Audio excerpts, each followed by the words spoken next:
Hi, this is part two, Essence of Bipolar Disorder by William Walsh, and a gift to Dr. Eileen.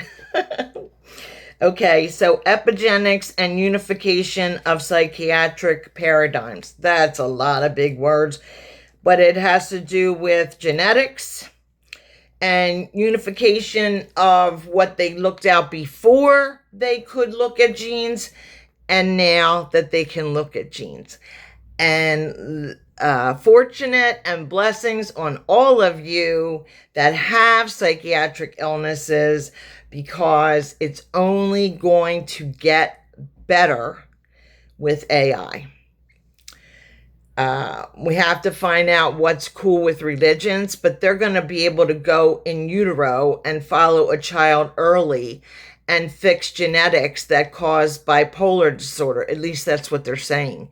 So they have to watch what's morally okay to do in utero, because it's immoral to start a super race where you pick everything about your child. They're going to be a super athlete. They're going to have, such and such an IQ. Okay.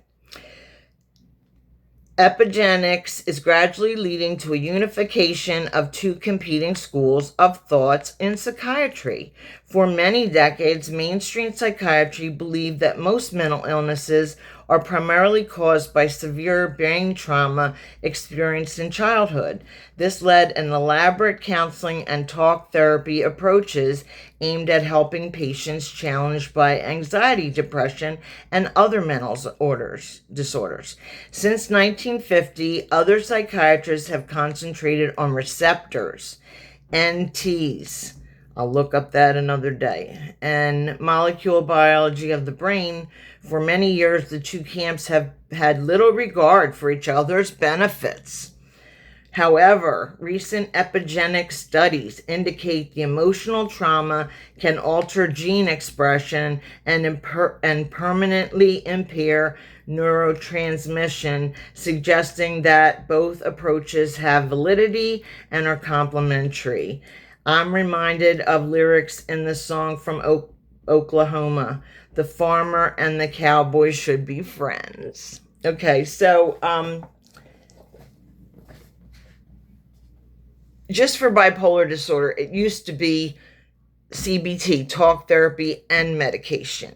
And what they're finding now, with more advances in medication and how to use it, that mostly you need a psychiatrist that does your med checks.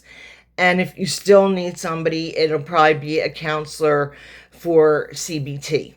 That isn't all the way they're doing it, and that isn't all the way they're going to do it in the future. And blessings to all of you younger people than me.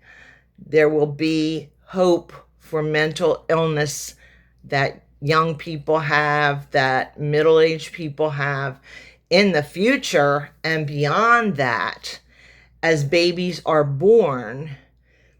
For my religion is morally against making a superhuman race by going in utero and changing too much. I want a brown-eyed child. I want a blue-eyed child. I want a boy. I want a girl. I want them athletic. I want them to have IQ. That would be against my faith, and probably against a lot of faiths. But when it's medical to fix something, and they still won't be able to fix everything. They still won't be able to fix everything. Maybe like 50 years from now, but I'm reporting from 2026. So have a snappy day. This has been part two of The Essence of Bipolar Disorder in Dr. William Walsh's book. Have a snappy day. I'll see you tomorrow.